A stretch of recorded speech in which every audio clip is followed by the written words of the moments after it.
boys become champions.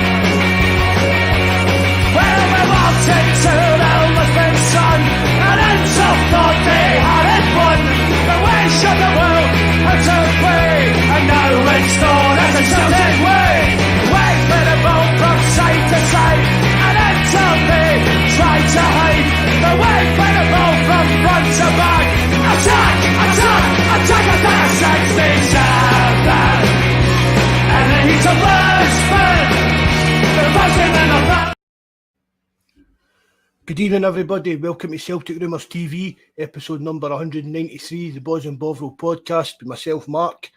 We've got a full house in with us tonight. We've got Big Jerry with us. How are you doing, Jerry boy? Oh, is it safe to come out yet? We've got Terence with us as well. How are you doing, Terence? What can you say?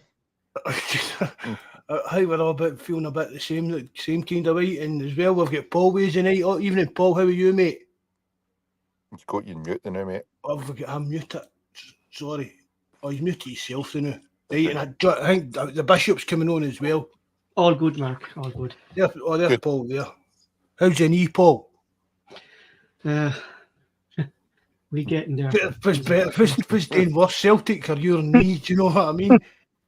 Fuck's sake, I think I would have played better now with one leg now, Mark, than Jesus Christ. So, shocking. We've got a bit of a full house. I'll go and do the intro stuff and that, and then we'll get into it. This is a podcast from our forum, www.celticrumours.co.uk. Everybody's more than welcome. The link to that and our Discord and everything's in the description box below. Just for shout-outs to somebody like that. Most of the shout-outs are actually sitting in here tonight. Jerry McGinnell, Tim Alloy, Mikey's wee dog took no well today, John. Something wrong with his eye, man. John United Ireland, Big Jabber, Welshie, Malika, Kev. Who have we got in the chat? Bob, I know Bobby's away to his kids' taekwondo, so good luck to his wee boy Henky. Evening, Henky. William Smith, nice to see you, mate. Red Scotland. Grot Bags, you'll need to be on your game tonight, Hen, in case there's any invaders. Oh. Evening, Plunge, nice to see you. Brian as well, nice to see you, mate. Patrick McLaughlin, nice to see you. Right, who's like to go first then? Mark, I'll jump off the now and I'll let the boys talk and I'll just sit with in the background and then I'll jump back on. You all right? Well, I'm going to go away at 7:30 anyway, Jerry. So, all right, on you go, mate. I'm the same, Jerry. I've got an appointment with a fash man. I have 7. Right, this way. On you can go first. I'll have plenty of talking later on. You go. What do you think of the game, John? To Can be anybody honest, hear me? Aye. yeah. I can hear you now, mate. You hear me? Aye. Aye. Ah, jeez, I wasn't even going to come on because I've not kind of processed it. I got to half time. I watched the highlight. I dug deep to watch the highlights again there. Dire, absolutely dire. Even before you discuss individual goals, it's just I don't really know. It's just absolutely all wrong. And losing a penalty 7 minutes, just getting the ball away. In the game, to me, the tactics were all wrong. For Rodgers, the game was the game was too long. You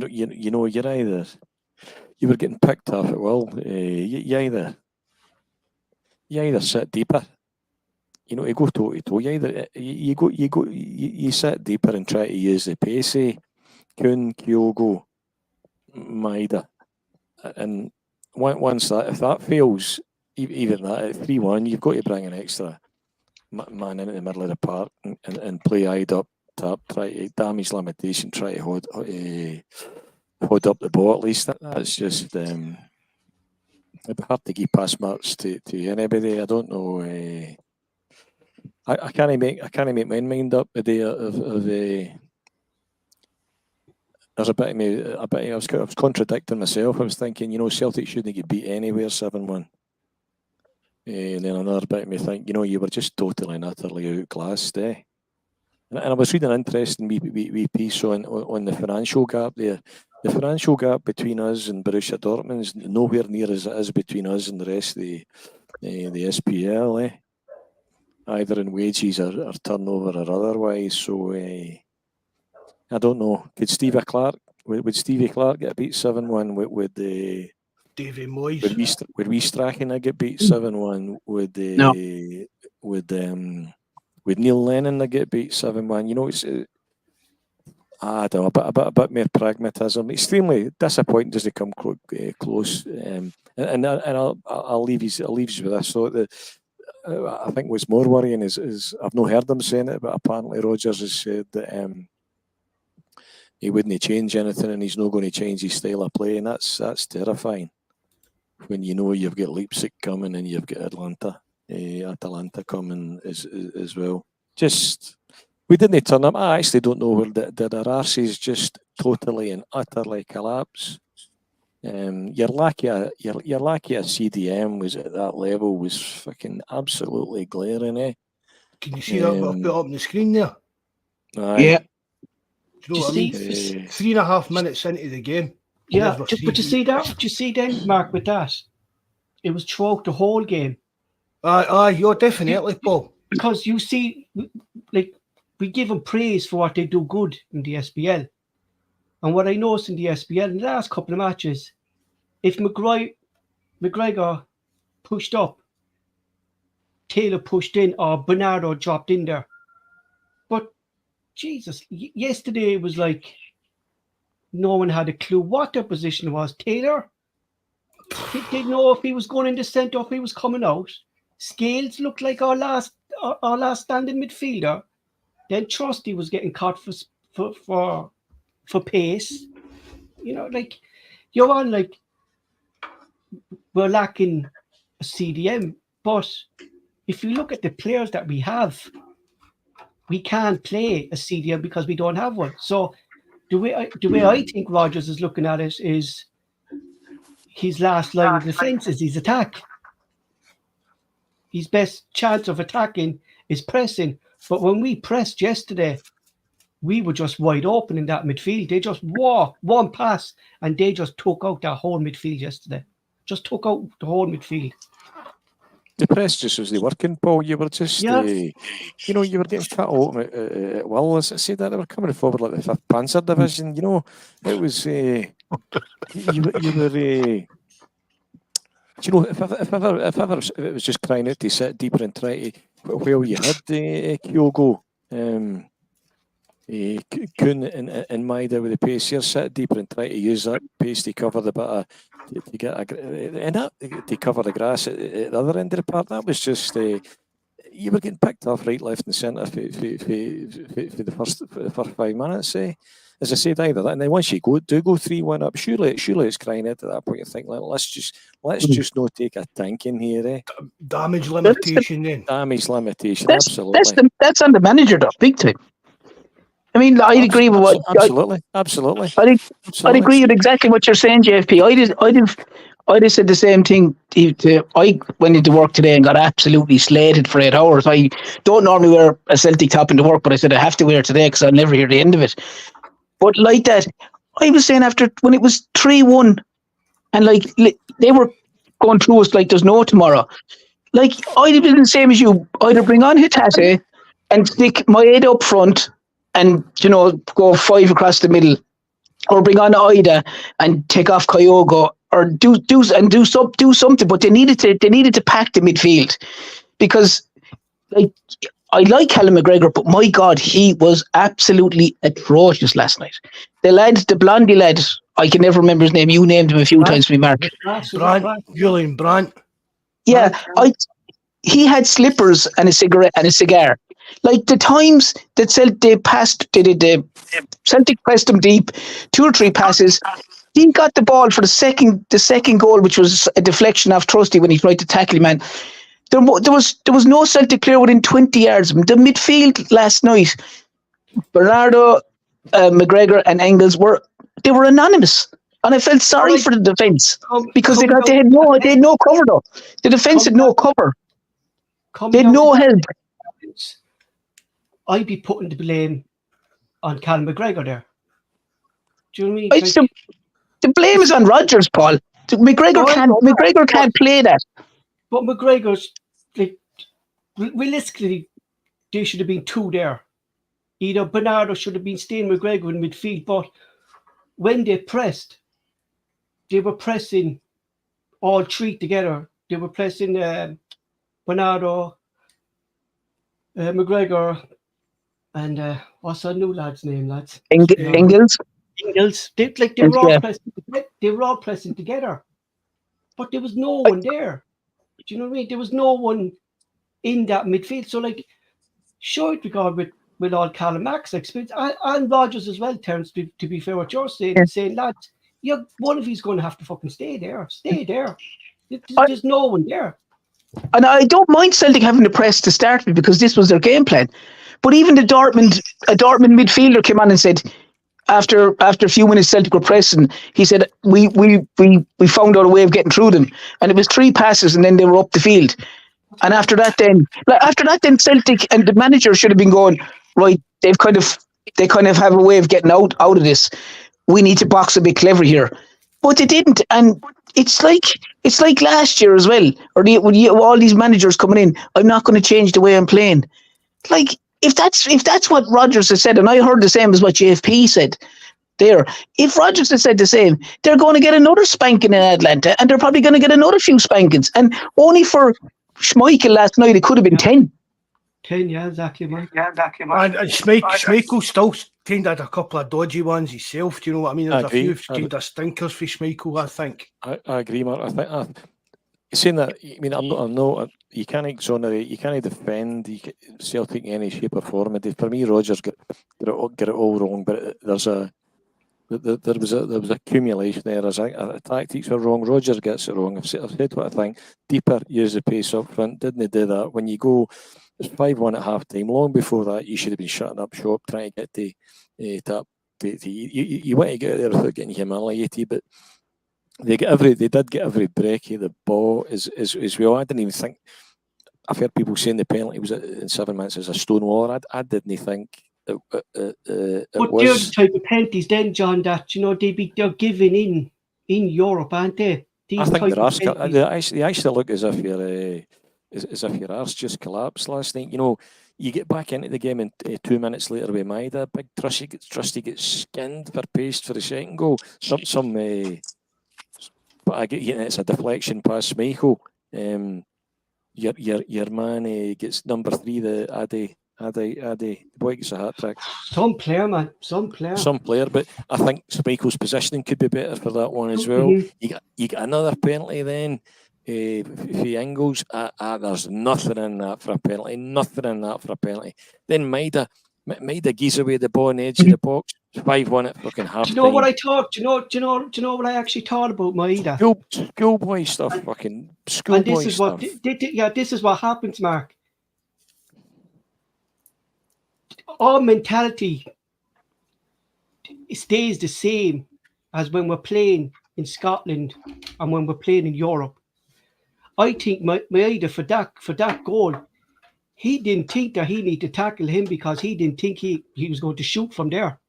But these top players, if you give them a chance, they will shoot. And I think that's where it's kind of our disadvantage going into these European competitions, because I don't know, Mark, do we have the mentality to think that we can actually go toe to toe with these teams, and we just can't. But your manager's saying he wouldn't change anything. I was talking to Mikey earlier on. I says to him, do you think the players kind of bottled it with the overawed weight and that? Yeah, I think they were dazzled, Mark. When that first goal went in, Mark, they were dazzled. But see if that's the case then. if that's the case, but that's down to the manager for me, and that's down to your captain. That's down to your big It's like characters that on the time. pitch. It's like that I mean, time. honestly, Callum McGregor, see that performance. I mean, I've given him pelters in this for years about playing in Europe. It's the way that Celtic want him to play.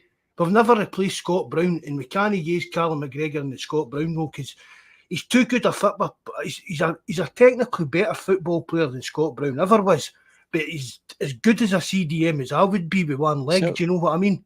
I love McGregor. You're right. He can't play in that position. He's. You think he's been fantastic since the start of the season when he didn't have a great season last season. But well, Mark, I said it too last night. His Don't head butt looked in like, when people are talking yet. his head looked last night. Yeah. John. Where have I took the huff with me? It's gone to say what? No, he was talking. John. Might have lost connection. I maybe I've lost something. Right, what were you saying there, Paul, then? I would say too, like, it make you think why we actually got rid of Owata last night. A defensive midfielder. I know he's not great, Mark, but if that's the type of player we need, like we don't fit, you know. I don't agree with that though, Paul, because the problem is at the minute is, and I understand where you're coming from, but the Celtic mentality seems to be, and I've seen it like loads of people saying it about Carter Vickers been out. Yeah, he was a loss. Wasn't going to change the result. Like difference last night, Terence. No, I don't think Carter made a difference there last night. No, but the problem is with Celtic, and is our best players are always guys that have left or are injured. Apparently, like Starfelt was terrible when he played, but when he left, we'd loved him to be back. But Wad has gone, and I know what you're saying, and people said, oh, he should have probably played last night. The bottom line is the team that played last night was the best team. It was the best team that we had. They have been excellent all season, and I said here on Sunday that for me that was the team that should have started, and I don't change that opinion. However, after 15 minutes, you could see the writing was on the wall, and that Dortmund had so much space between the players on the pitch, like your Callum McGregors and these, and particularly a manager as experienced as Rodgers. They should have been able to go, okay, the press we're trying isn't working. We need to rethink this, and we need to go back and sit back, because once they got 3-1 up Dortmund, that was time for Celtic to go, okay, we need to see this out till halftime. We need to see this out till halftime, and maybe we can rejig it and come out with a different plan. Instead, even for the 6th and 7th goal, they still tried to play short passes out. It was very symptomatic, Mark, of the Spurs manager in Madrid. Do you know, these players are playing with Dortmund for a reason. The players are playing with Celtic for a reason. They're a lot better. I mean, see, even they're pressing. See, when Bob was with Kasper Schmeichel, their pressing even that was different class. But as you said, they were still trying to play it out for the back. Sometimes you just punt it. See if the ball's up the other end of the park, you're no under pressure. Do you know what I mean? Just you're not going to score up there. Try and even at least get a breather and let's get a bit of organisation in the team. But the thing I can't understand, Mark, and is Rodgers is all about this possession play and stuff like that. You know, keep the ball, move the ball, and stuff like that. But anytime we got the ball, it's like every player didn't want that ball last night. Instead of doing, I remember it was Alistair Johnston, a simple pass to Hitase, who was just across the way from him. Kuhn had a man on him. Instead of passing it, Hirasi, he tries to play it up the line to Kuhn and loses the ball. You know, like the simple passing was gone yesterday. It was just, everything just seemed panic. Like, I don't want the ball, don't give the ball to me. You know, that's the way they were last night. And we don't see that from, like, we haven't seen that from Celtic this season. You know, you have to have more time though, Paul. In the SPL and even against Bratislava, with the greatest respects to Bratislava, Celtic probably have 2 or 3 more seconds on the ball. This is a top European side that they don't allow them. Like, Celtic man has the ball, as he's passing it to the next guy, Dortmund are already pressing up on him. And the players don't play under that pressure.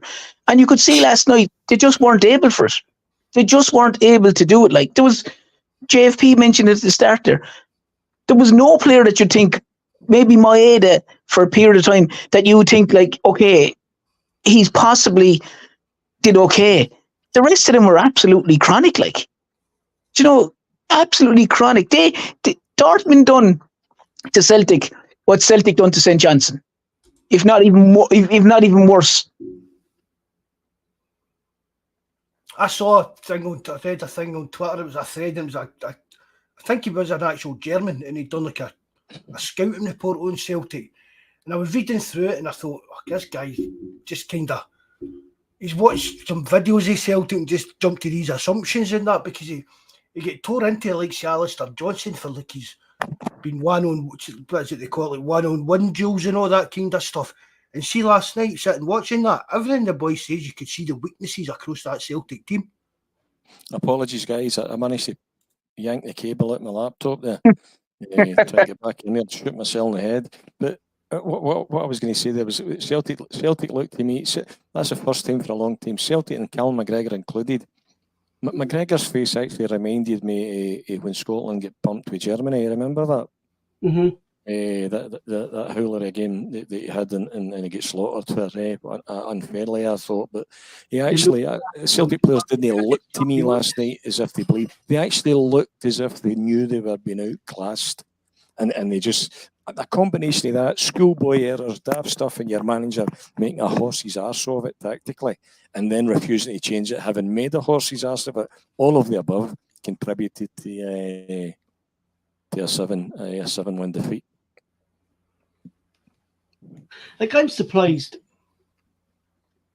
Like, do you actually think Rodgers didn't have the balls to take off these new signings so early in the game, kind of admitting he made a mistake so early, and you think that's why he kind of didn't change personnel? Is the arrogance today, Paul? Yeah. He's saying he wouldn't change it. He wouldn't have changed it.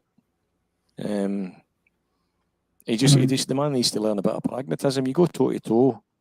Man, it was who didn't know that after 10 minutes last night they'd gone toe to toe last night? It just wasn't happening. But it's going to be more hidings, JFP, if he doesn't. If he goes to Atalanta and he goes with they go with the same attitude and the same, in a sense, no, we're going to play this way, this is the way we play.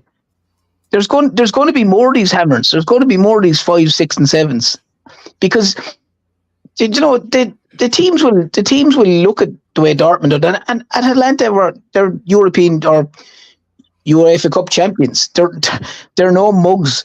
They like the good sides like that will, if Celtic try and do that high press again and not be more pragmatic, as you said, like look at Gordon Strachan through the years. He played against cracking sides like the AC Milans and all that, and it's been pragmatic and going, okay, it's not working. Like, no one's going to blame a manager if he tries something and it's not working and you change it. I'd actually praise a manager for going, fair enough, you tried that, it didn't work, you saw it and you changed it, and you tried to implement something different. But the notion of going, we're doing this, I'm not changing it, that's it. Well, you're 5-1 down at half time. Yeah, I'm still not changing it though. Like that to me stinks of a really bad ego, just to go, I'm not changing because this is the way we play. It makes no sense. Absolutely. It's worrying. It's worrying going forward. I mean, he's the man. He's got to try to lift them. And if he's genuinely going to play the remainder of the games and go toe to toe, if that's what we have to look forward to. That's good. As I said, that's the first time I've seen the Celtic team under him looking as if they knew they were outclassed, but they had nothing even. They didn't even have a bit of steel to dig into and shut up shop to bring an extra man in, a proper CDM in Emerley Park, put Ida up front, set a bit deeper. Just fuck's sake, change something. Bringing Ida on. Was it 60 minutes? I say was this when he brought him on? Would it be? Yeah. Was it? You know, like we were getting no balls through to Kyogo.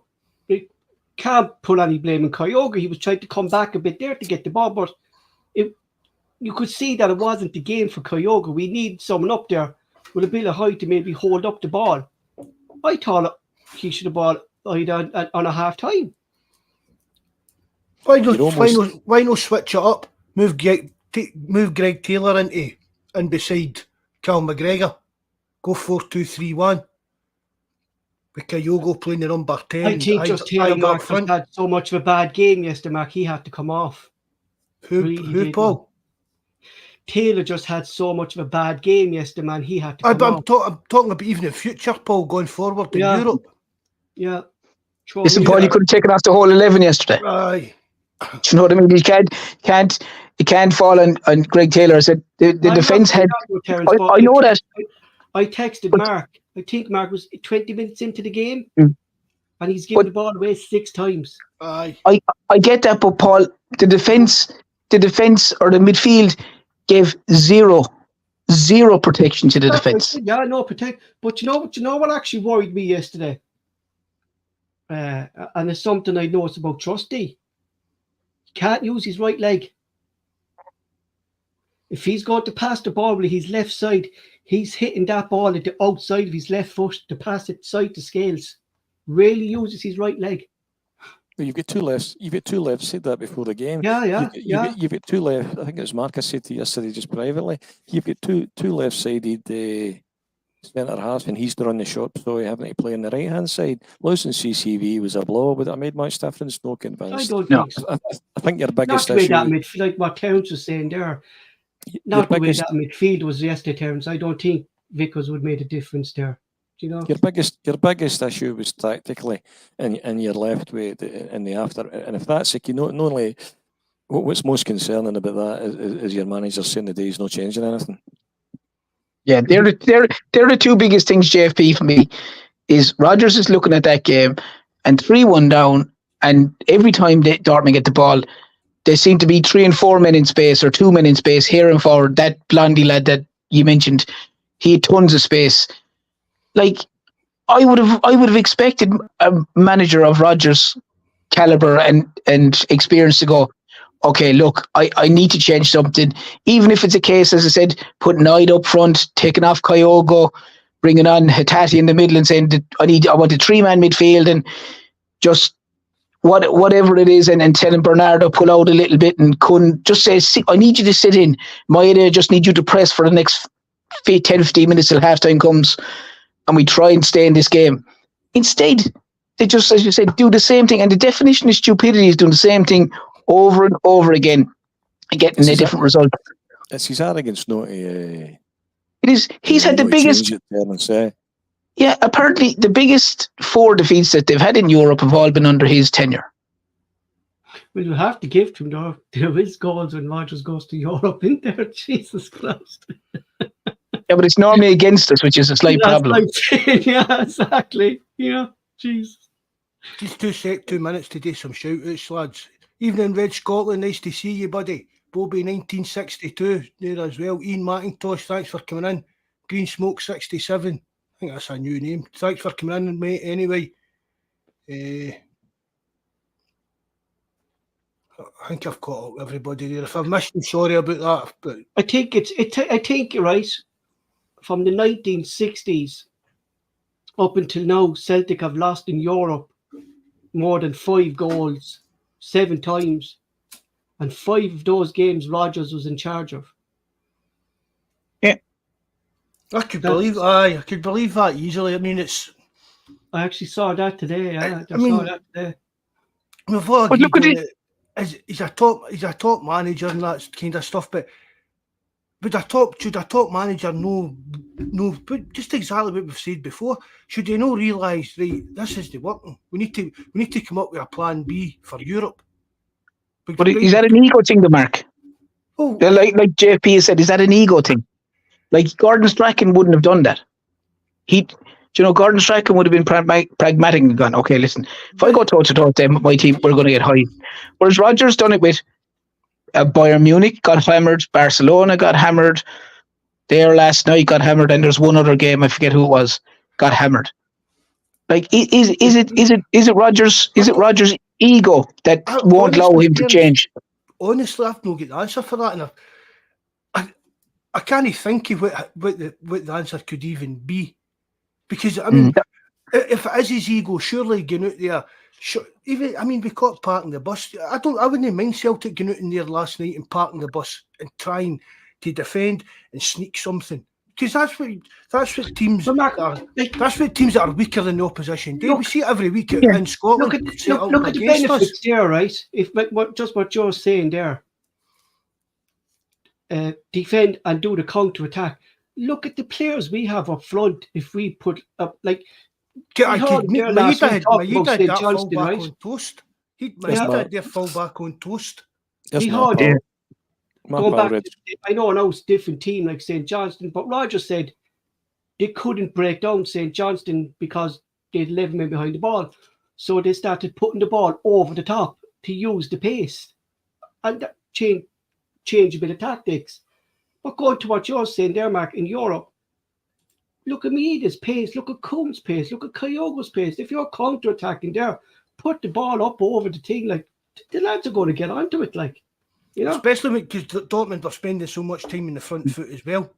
Yeah, but Mark as well, like if you look at in the last, and probably Celtic's history, and one of the most iconic victories Celtic have ever had, obviously, is the Barcelona game at home. Mm-hmm. Not many people will complain about the way the tactics were that night. They had something like 28% possession.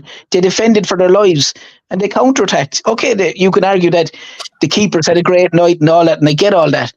But if you look at any of those games, even the AC Milan game, the time Straka was in charge with McDonald's last minute goal, you know, there's two managers who nearly knew the ability of what they had in front of them, their players, and going, well, if I go toe to toe with these guys, it's going to end one way and it's not going to end good.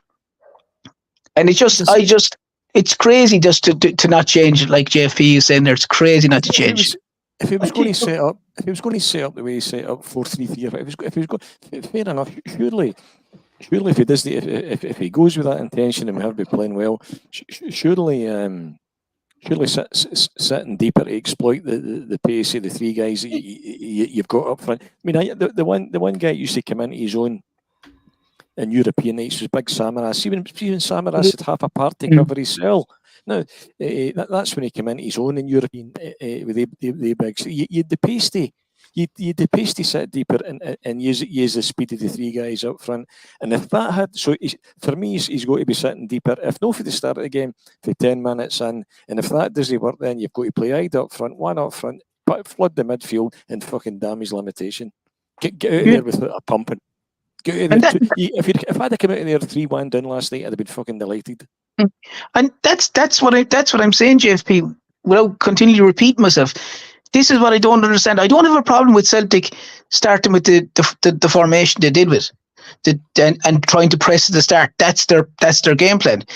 But when Dortmund have kind of worked it out, and as you said, they've gone 3-1 up, that's where the manager needs to go, okay, we need to stop pressing, we need to stop maybe committing guys forward, we need to sit back, and two lines of whatever it is, 4 and a 5 or 1, whatever it is, just defend and keep Dortmund, if they want them, passing the ball over and back in front of us, but make it hard to play through.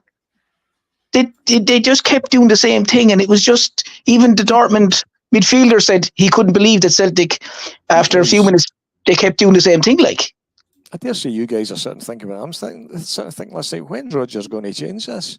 And that's you know, Red Scotland saying there, and fair dues, Rodgers will get it back on track. It's a reality check for some. I don't doubt that. I think it is a reality check.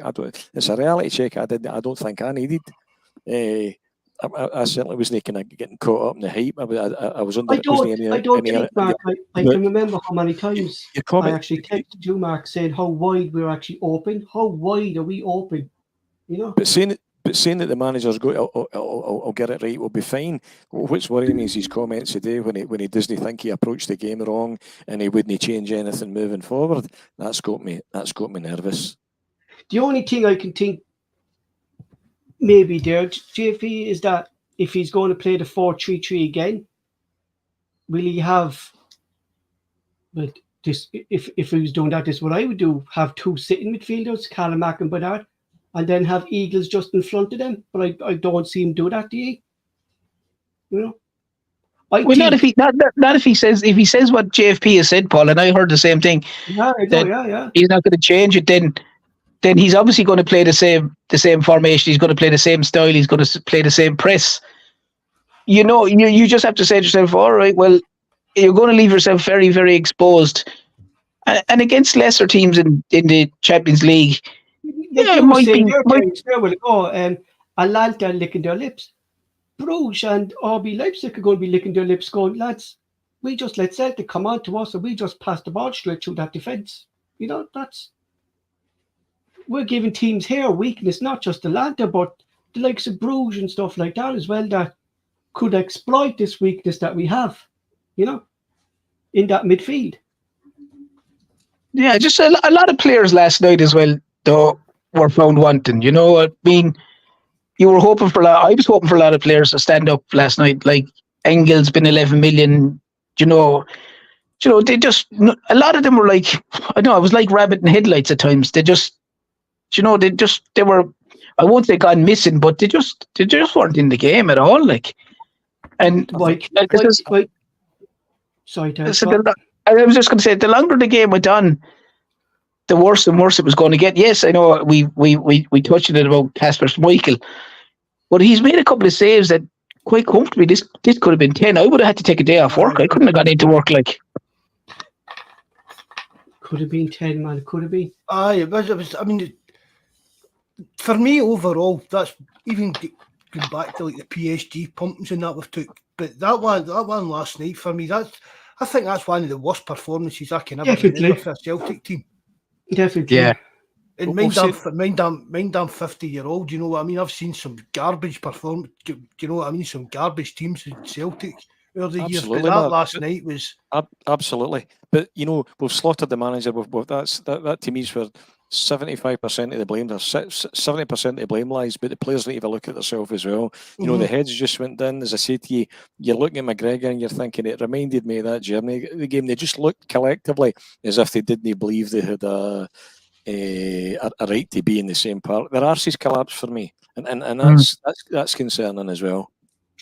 But I agree with that, John. But see, on that same thing. But when you look at, when we spoke about it, like the big characters and experience that we've got, that even like say Kasper Schmeichel brings, what you're looking for your captain McGregor today. Do you know what I mean? And even down to an extent, Engels being the new guy on the block, wanting to maybe impress because he's back in Germany and stuff.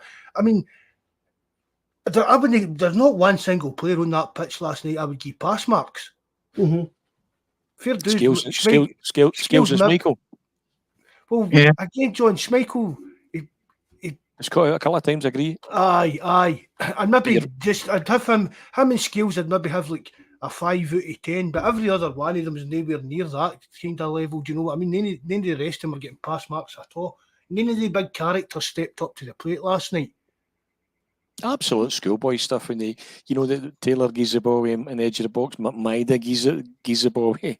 You can't give players like that opportunities, that quality opportunities from about your edge of the box. John, they punish you. These top teams punish you, and To me, you were lacking somebody just to stiffen up that middle of the park. I'm not convinced that player is at the club. No, we don't. He's not, because if you go back to Neil Lennon, back then he had Wanyama. Who did Strachan have in the midfield back then during that time? Barry Robson and Paul Hartley. Do you know what I mean? We don't have that player that goes in for a tackle like that. It's not there. They've never replaced Scott Brown. No. And we're trying to replace him with Cal McGregor, and that's never going to work. Mm-hmm. Yeah. For me, and I've been saying it for years, but for me, the weak link in that team when Celtic step up in Europe is Cal McGregor. And that, for me, everything last night kind of permutates for his performance. Because unless you're playing with a CDM in there, they just walk through. We've spoken about it, that Brandt. Every time you get the ball, he just swept it away wherever he wanted to play. You could have played it there with slippers on last night, that Julian Brandt. Do you think so, Denmark? That kind of went through the whole team yesterday that Callum Mack wasn't confident in himself yesterday. He was making the mistakes and stuff like that. Do you think that he was having such a poor game that just went through the whole team? Because in Scotland, he carries Celtic, and you can see that he dictates our play. And if Callum Mack isn't doing that, and if he's not on his game, he doesn't have much just falls defence. apart. He doesn't. See, Paul, I'll put it to you. Look at it this way. See, Cal McGregor in Scotland, he plays like Brandt played against us last night. Because he's got that quality at this level. Because he doesn't need to do much defensive work. And you've got Scales and CCV that are usually a bit further up the park and stuff like that. But when you move up to Europe, you need a proper CDM in there, somebody that can not just be a tough tackler, etc., but somebody that can read the game in the defence, the kind of defensive mindset. And Cal McGregor, that was never part of his game, because even when Scott Brown was in there, Scott Brown done the defensive stuff, and that let Cal McGregor do the deep line playmaker role, whatever you want to call it. And until Celtic address that, and I said this last year, and I said it even before the Champions League during the transfer window, if we don't get a proper CDM in, my fear was that we're going to struggle at Champions League level again, because we've got Cal McGregor in there doing a job that is obvious that is a blind dog in the street that he simply just cannot do. The two guys that played with Celtic and Dortmund wouldn't they get bullied in there last night?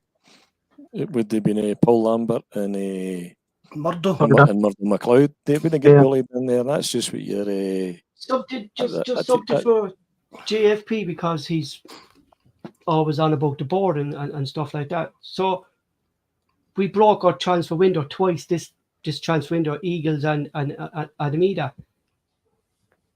Now, if these players basically weren't brought in to bring us to a next level of Scotland, these players were brought in to have Celtic compete in Europe.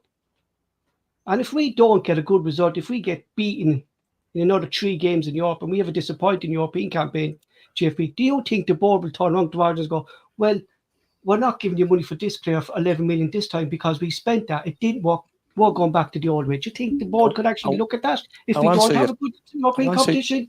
I'll answer your question, Paul, since you asked it. I woke up this morning and I could hear Ian Bankier saying, I fucking told you. They don't need much of an excuse to say, what's the point? No point in investing to compete in Europe because we can't. That was you're playing into their bar again. That's the last thing that you're needing. That you're needing. It was the first thing I thought this morning.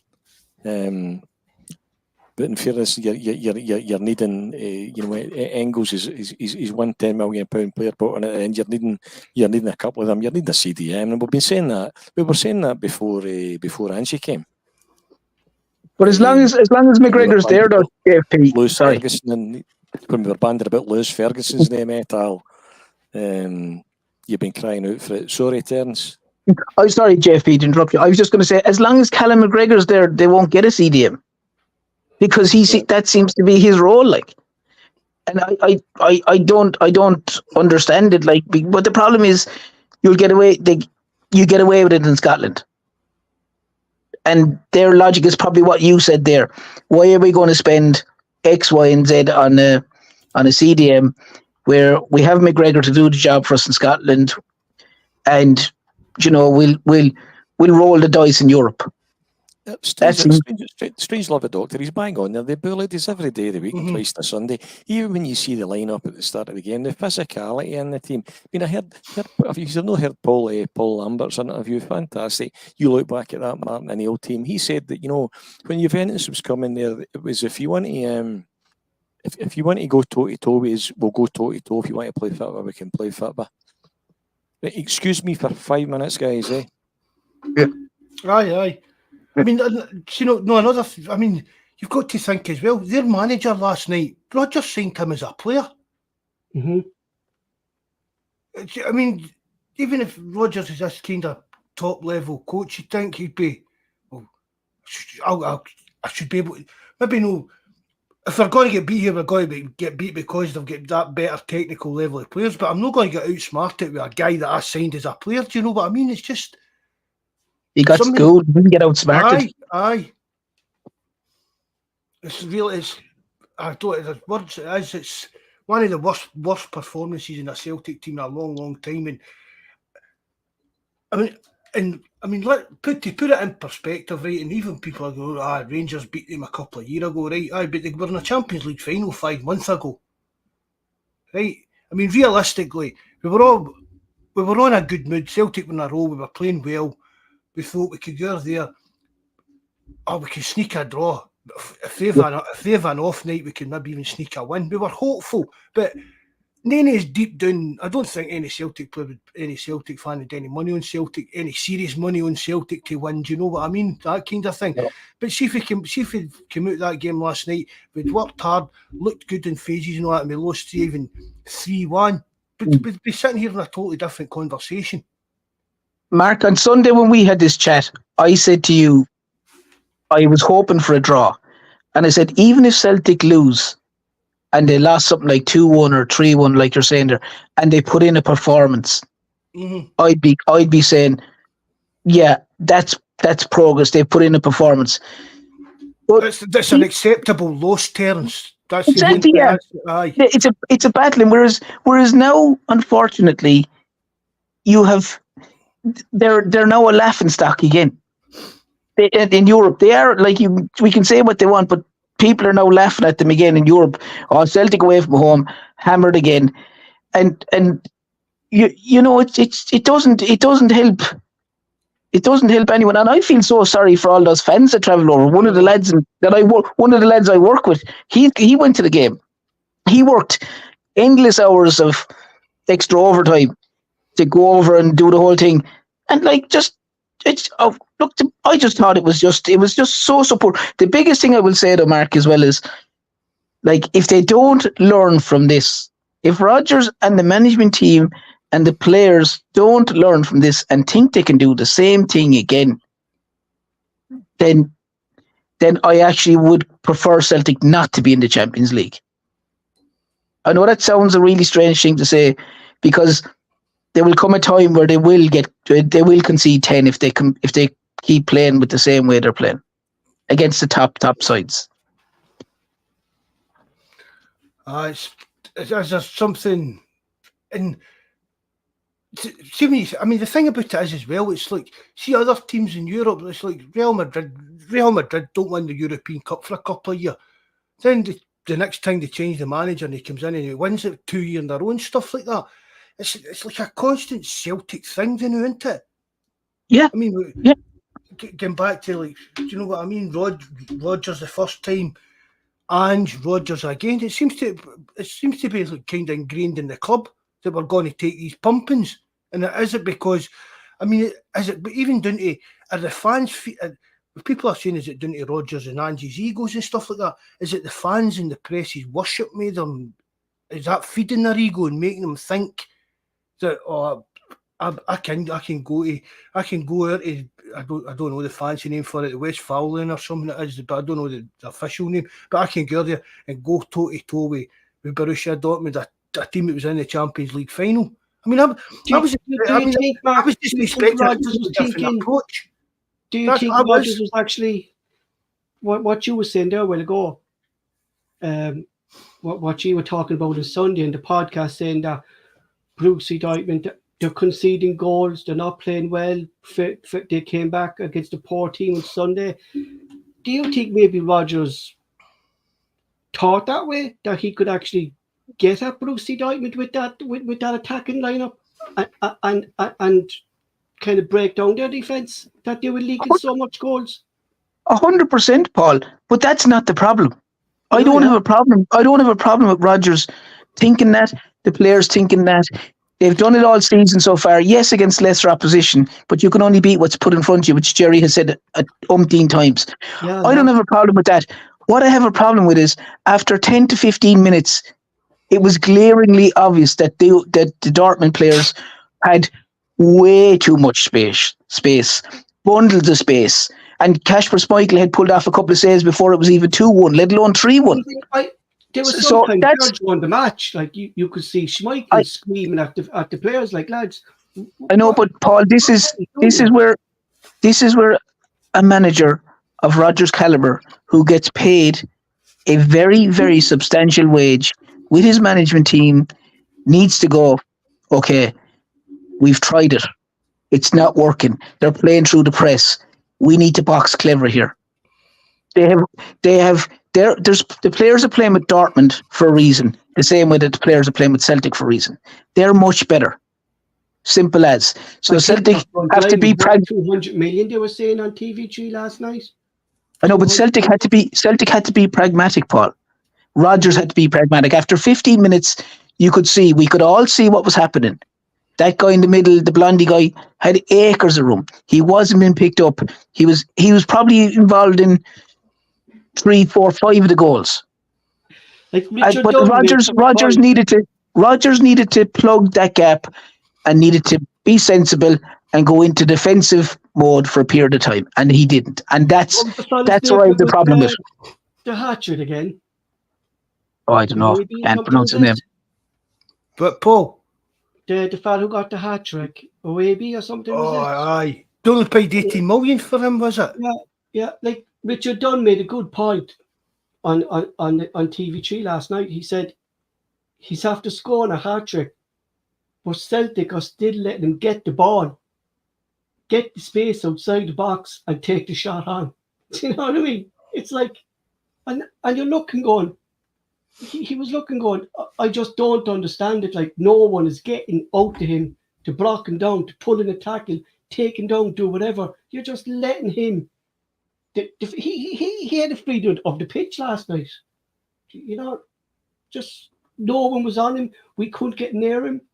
You know, it's just a shame. The problem is it's a shame that it feels like it's just levels of ineptitude that aren't there. Like if we're all at work and something isn't working, you try and change it so it will work. You know, this is the same with Celtic last night. They tried it, it wasn't working. You expect the manager and the management team, or even the players on the pitch, even if it was McGregor going over saying, look, we need help in the middle here, they're dragging us all over the place. Someone to just grab something and go, okay, we need to change this. And I just the simple fact that they kept that going for 90 plus minutes is just it's beyond baffling. It really is. It's hard to even see what the game plan was last night. I don't know, Mark. I just think the whole heads were just gone yesterday. It was like they were gone. Like, I never saw this team, and even going back to Rodgers' first sent and stuff like that. And as you said there, Mark, we got beaten now under Rodgers' first spell at Celtic.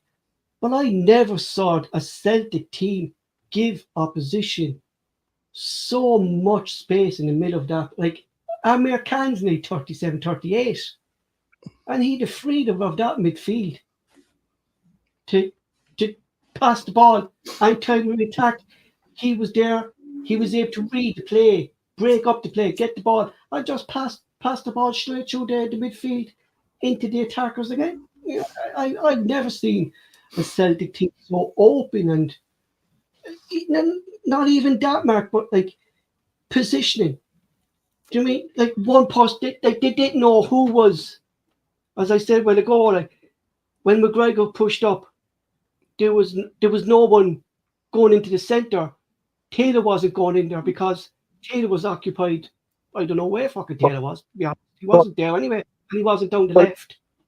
But at the same time, Paul, if McGregor is the CDM, and in those kind of games, he has no business going forward. I was listening to Roy Keane on Stick It to Football there last week when I was driving, and he said with himself and Scholes or whoever was with him, if he pushed up, the other player would do automatically, right, Keane's pushing up, I'll stay here. He's pushed up, I'll stay here. These are professional footballers. But that was your Cal McGregor and Scott Brown. Wasn't that the same as McGregor and Brown? It was. But no, there was nothing like that. Yesterday, Mark, like you see Bernardo, like the thing that you put up there a while ago, Mark, there at the start of the podcast, that the whole halfway line is empty and all the lads are behind the ball. Bernardo, Eagles, Calamac, they're behind the ball.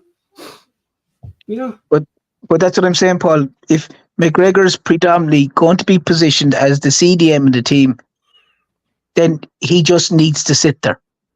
Do you think that then as well, like that's what we were saying there, that McGregor actually still thinks he's playing in Scotland, that he can actually do that, go up into the attack and not be thinking Paul that McGregor's a seasoned international. He's around a long time. He knows the score. He's umpteen international caps, umpteen major honours. He's played in Europe bundles of times. He knows the score. He knows what they're playing against. They're playing against a German outfit, a top side that are going to be very, very professional, very, very exact, and very precise. And they were caught rotten, Celtic. They were caught all over the field. They were torn apart. As I said, I blame between the players, and as I said, I blame huge responsibility on Rodgers that he should have changed it after 15 or 20 minutes.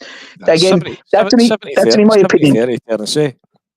It's 70-30 manager responsibility, managers of players. You're right, strange enough, a doctor right there as well. One, the comment itself that we were bullied, and the second one, they know they fucked up, they didn't show up. There's responsibility in but you were just watching Teutonic efficiency, eh? Watching the Germans, but it's still we're just repeating ourselves, but it's just a mystery to me. It's why the man in the dugout didn't change it after 15 minutes. Eh? And we could talk about that JFP till 12 o'clock tonight, and I don't think any of us would have the answer. And it's the only man that would have the answer is him. Do you think there's any other players he'd bring in? Is there players you think he'd take out? It's not necessarily players per se, Paul. It's just the players that they have are decent players. It's a system. Like you just need to be pragmatic. When you're playing the 4-3-3, if it doesn't work, fine, you tried it. Change it. No one's going to go, oh, he got it wrong. I wouldn't be going, oh, he got it wrong. I'd be more inclined to go, well, fair play to him. He saw there's a problem and he's changed it. And he's put one up and he's put 5 in midfield and he's brought onto Tate and he's put up Ida or whatever he's done and made it difficult for them, make it difficult for Dortmund to play through Celtic. But when you don't do it, many times last season did they change things for the betterment is? Do you know what I mean? When we were struggling in games, they changed it and got us the win. Yeah, but this is my point. This is my point, Mark. It makes no sense what happened last night. Mm-hmm. But that's what I was saying about St. Johnston, Mark. There at the weekend, he said he couldn't kind of break down their defence, but he says then we kind of brought them up, and then we played the long ball over them to use like Maida and Kuhn's pace to get the ball into him. You know. Like he can't. I actually wondered. I wondered if he was actually trying to steal a bit of Angie's thunder with the. Do you remember Angie? Even against Real Madrid, we don't have a plan B. We'll just do plan A better. And he did get a bit of kudos that night. That first half was tremendous, and he did earn a bit of kudos for having the balls to go and try to do that. And I don't know whether that's a flag that Rodgers is trying to fly or not, but goodness knows. But I only hope he can reflect on what he said today and have a change of heart before we play. Leipzig and Atlanta. Atlanta, yeah. I'm going to go, boys. I'm going to go, Mark. All right, I need to put the little fella to bed, so I'll let you go, boys. No bother. Thanks very much for coming on again. Nice to hear again, Terence. Take care, boys. Bye, Jeffy. See you, Jared. Paul, Mark. Be good, boys. It's like what you were saying there, John. Like it's his comments after the game. Like he wouldn't change anything. Like and that kind of worries in a way, kind of going into the Atlanta game, don't this? If he's not good, if he's going to kind of go that approach again.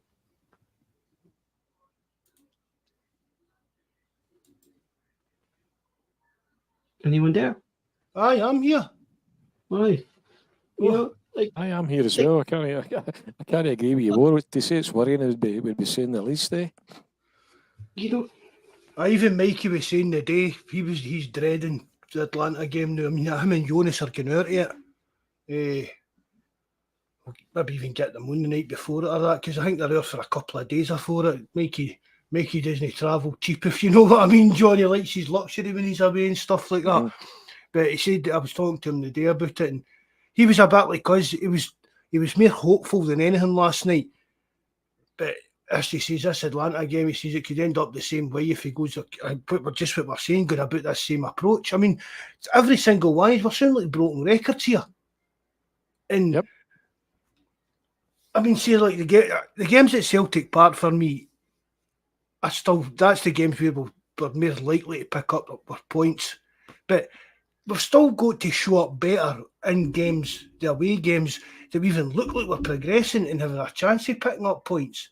I mean, getting a point last night would have been one of the best results Celtic's had in Europe in the last couple of years, last few years at least. Here's a couple of Rodgers comments. I think we may have got spooked a little bit early on. We get the equaliser and very quickly we're 2-1 behind. They get a foothold in the game. Fuck, if that's only a foothold, I wouldn't like to see a maul in there. And we were lucky they took the gas off in that second half. We start to chase it a little bit. At times our positioning was a little bit too open. Fuck it. Man, he's a master of the understatement with that, and you've just got to really tighten up the game. I didn't see any evidence of him trying to do that. What was the first two you said there, John? That we were caught in the headlights or something? I think we get spooked a little bit earlier on. We get the equaliser and very quickly they get a foothold in the game. But see that's for me. See that we're getting spooked. That's down to Rodgers. That's down to your manager. That's getting back to your kind of your Jock Steens, your Alex Ferguson's, do you know what I mean? They kind of managers. That's up to you. You've got to get installing new players. Look at Bawz in that time, Mark. You've got nothing to be scared out there. Do you remember that time there in the 90s when Galatasaray used to be in the knockout stages of the I remember the Manchester United getting off the bus. Welcome to hell stuff. Welcome to hell. Do you know what I mean? This is what your top managers should do. Like, they should be able to zone in their players, lads. You don't worry what's going on in the stands.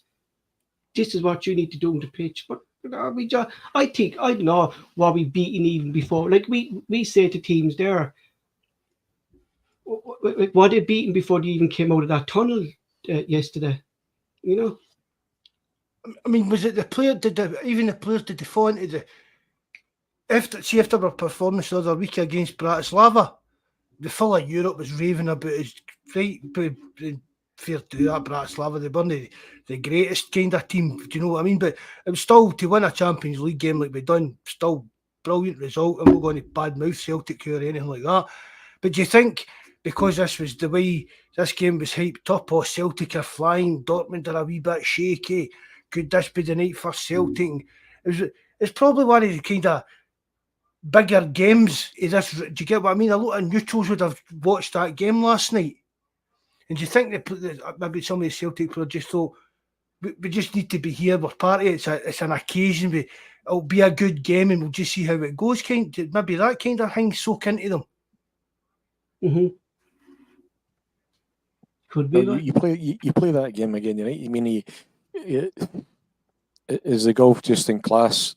Is the physicality between the Germans is something to behold as well, like. And we just don't we just can't mix it. But I mean, technically they're very good as well. You know, I mean, if you go back and play that game next week, you're getting pumped again, aren't you? Aye. I think that's the best thing about this new system, isn't it? That we actually don't have to play them again. You know. Aye. And again, Rodgers, for me, I still think we'll get into the knockout, the first playoff round. I mean, as I was saying, I'm not going to try and just kind of sugarcoat it as if last night's acceptable. And by no means was the performance acceptable, but it's done and dusted. We need to forget. We need to not forget, but we need to move on. We need to learn. We need to learn for this time and move on. I mean, and it's the next game. I mean, that's a toughie as well. But that's what I said with this new thing. Get a couple of defeats isn't the end of the world in this new version of the Champions League. Do you go with the same team, Mark, at the weekend to get it out of their system, get this defeat out of their system, play the starting lineup again that started there, get this thing out of their system and get confidence back into them? The thing is, Paul, it's not just a defeat; it's a humiliation, eh? It's Aye. it was men and boys. Let's not be kidded here, eh? For a variety of reasons, tactically, and to me, it looks as if the players just lack the belief in their arse collapsed as well. But at the end of the day, we are where we probably thought we'd be after these two games, weren't we? Possibly sitting with a win and a win and a defeat. And with the goals we scored in the first game, probably even goals difference, we're not probably far away from where I think we -2 would have been either. minus Like, two. eh? We're -2, I think, is it? -2. So I agree with Mark saying there. It's still doable if you are where we all thought we would have been after the Bratislava game and after the trip to Dortmund. That somehow that's going to be dependent on Rodgers' ability to get their heads back up again. Depending, I mean, there's no doubt that's going to have done them a bit of damage, done their morale and their belief a bit of damage last night. That's why before 3-1, I'm thinking, oh, Brendan, just fucking shut up shop here, get idle and get another midfielder in, sit deep, just give me Stevie Clark for the next hour, eh? Like that's just don't get fucking pumped here and humiliated.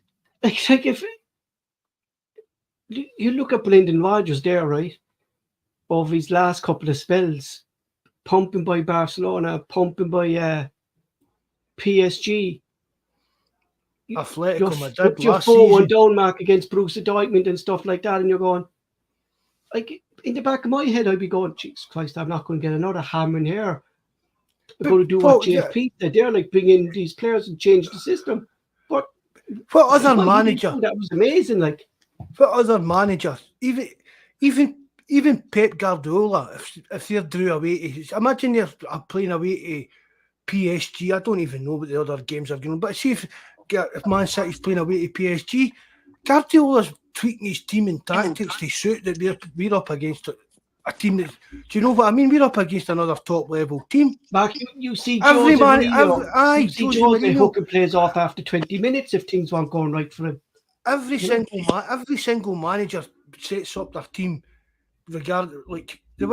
obviously the most important thing is like his tactics, but you've got to look at your opposition and set up against them.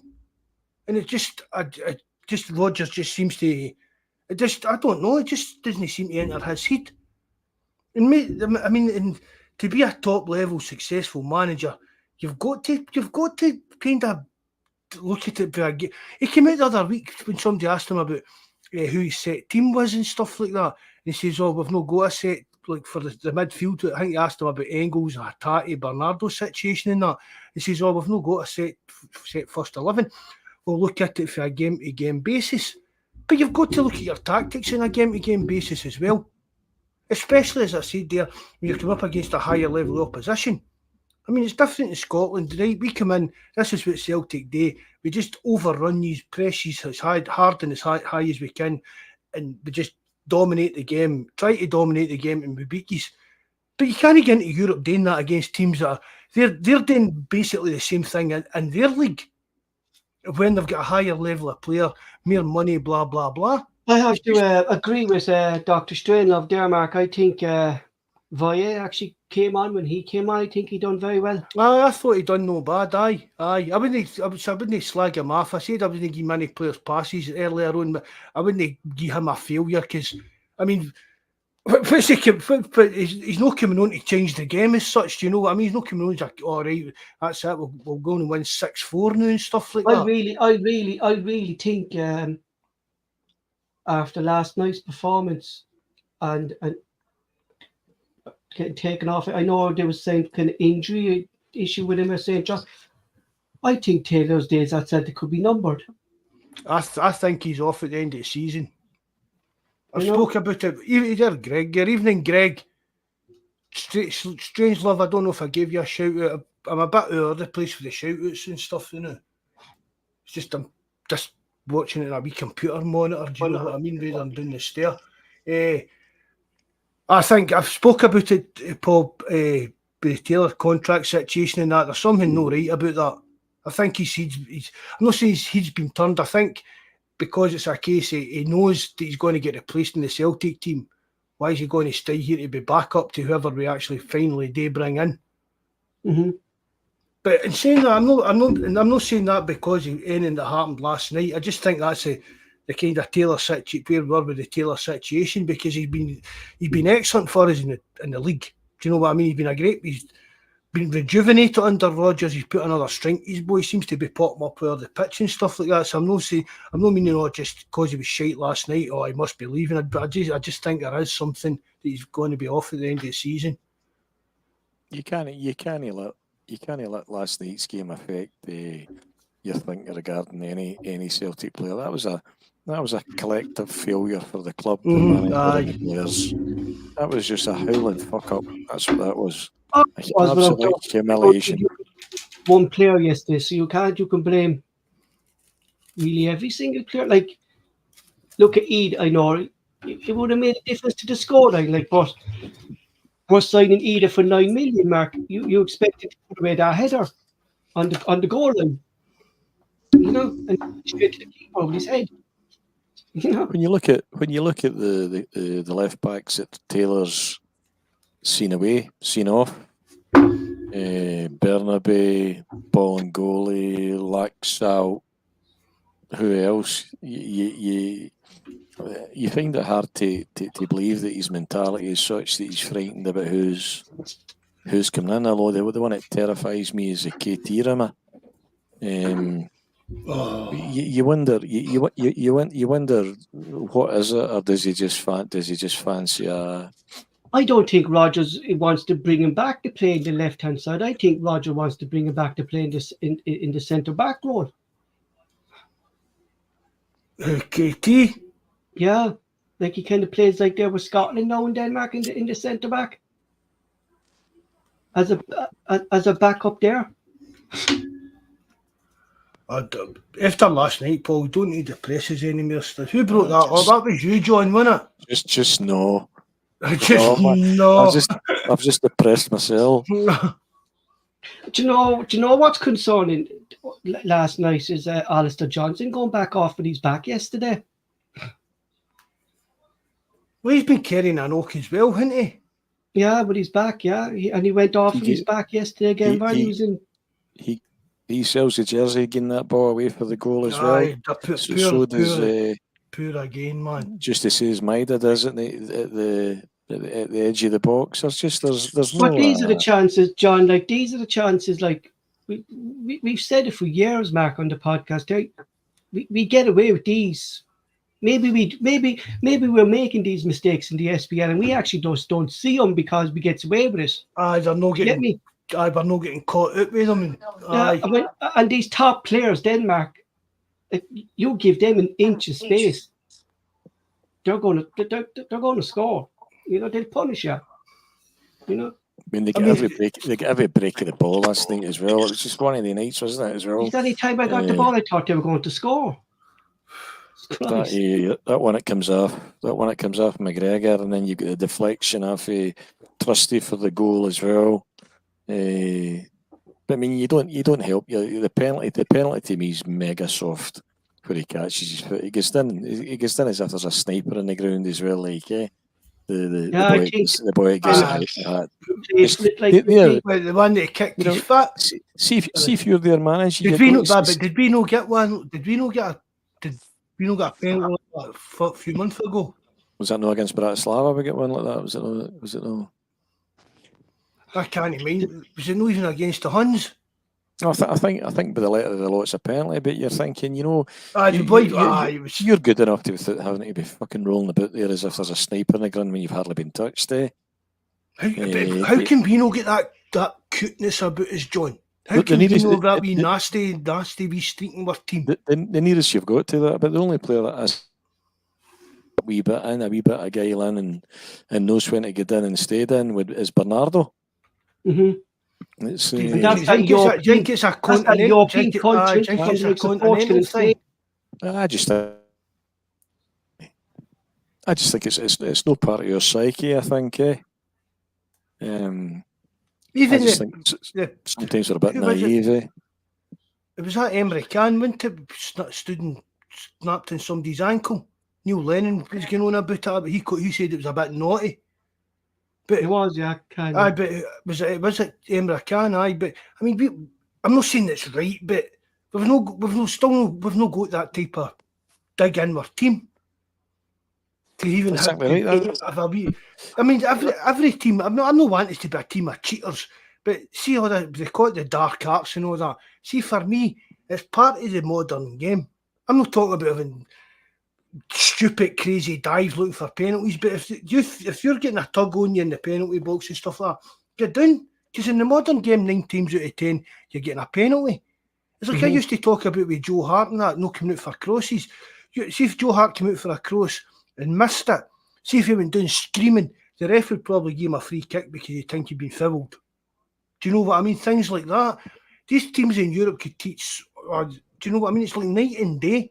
That ref last night was a bit of, oh, look at me, he wanted part of the show a bit, I think, as well, but it was just, and I see it all the time watching Celtic play in Europe. We've not got any that kind of dirtiness in us. They get the break every ball. They've got that. They've got their masters of the dark art, schoolboy errors, bad tactics, all of the above. You just hope that you can put last night to bed. His job's to get us up for the next game and for us to somehow get a bit of beliefs instilled in that they can get in and compete. My fear is what's the next 2 games? Is it the 3 hard ones in a row? Is it Leipzig and Atlanta? Atlanta's 2 weeks' Is it time, I know that. And when's Leipzig? Is it? I think that's the game after that. Aye, so my fear is you could get 3 pumpings in a row here unless Roger sharpens up here, eh? And we've the second best team in Scotland as well, in between them, Mark, don't we, Aberdeen, don't we? Aye, they're in the mix as well. Just have a wee Google. I thought it was brilliant there. There was people on Twitter, You could hear the shite the day again with after last night's results that the league's no over. I saw a good one there. There was lads talking there. I was going back a couple of weeks back, and there was people saying Aberdeen are the second best team in Scotland, and next there's some Rangers supporter came on at the Twitter feed. He said, "Go fuck yourselves." He said, "Rangers are the second best team in Scotland. Aberdeen are third." I'm just looking going, Jesus Christ, man. You know what I mean? Even having saying, Aberdeen. Bobby's saying Atalanta away, then Leipzig home. That's a potential 3 horsings in a row.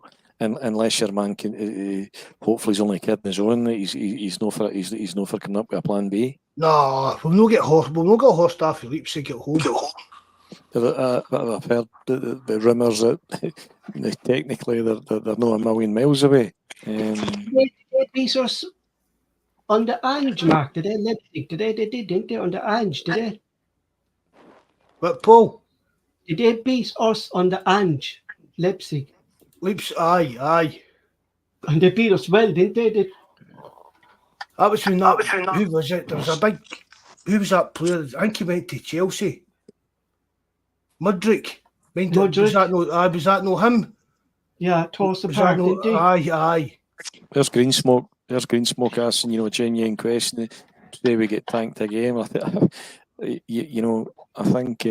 maybe without even getting tanked again, the rumours of him been linked with some posts back down south again. I think. Oh, fuck off! That's part of John. Behave yourself. Just what was that? What are you going to say? He's looking at an exit. No, I'm saying there's no chance of an exit. Oh, right. No chance of an exit. You're going to say hi. And I think even after we could end up with Eric Ten Hag then for Manchester United, for fuck's sake. Oh no! Where else was it? Where else was it? It was linked with just the other week. The papers were fucking selling at me as well. But, Spurs. No. He was replacing Ange at Spurs. Aye. Yeah. No, I don't think. if I you don't look think it at reflects well on his future. if you look at this for Right, Rodgers, like, see, realistically, right? They were champions, right? I've said that. I've maintained it even when I seen the draw, and I'll maintain it even taking that pump the other night. I still think we'll end up in that middle section, and we'll get into the kind of playoff for the last 16, right? So we've got Atlanta, right? Realistically, when the draw's made, we're talking about what we were thinking. Our loss, really. Last night, we were thinking our loss. When the draw was made, we're thinking, oh, we'll lose that, being realistic about it. So, and again, we're not any further forward than anybody realistically thought we would be. But it's back to the performance. It's no setting well for the future. For going to play Atlanta. No, if you go there last night, you lost 2-0. Going to Aston Villa. Do you know what I mean? That's going to be a hard game. Like Emery, Dermark at Aston Villa, he's a master of European football. Aye. Emery, you know, he's a good manager. Him, Unai Emery, very good manager. Definitely, Paul. You If know, you go they there, for me, with Seville, weren't they 3 years in a row? Didn't they? They had the Europa League, didn't they? With Seville. you go there. Like If you go there and you get beat 2-0 last night, I don't think you're hearing the.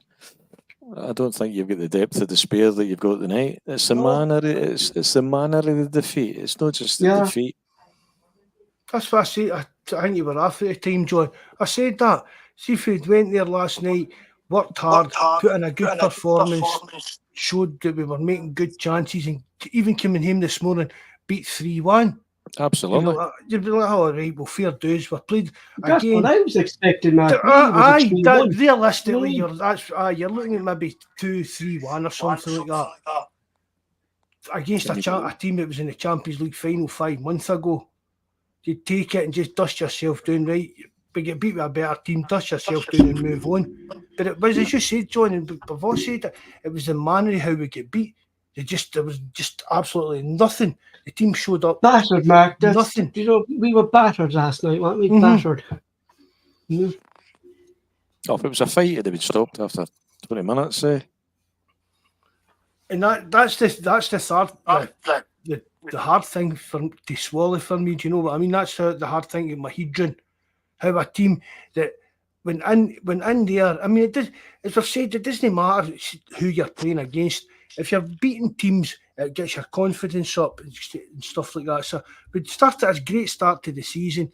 That last Champions League game we went into that last night's game flying on the back of all that put together and just fell apart, get blew apart, smashed to smithereens.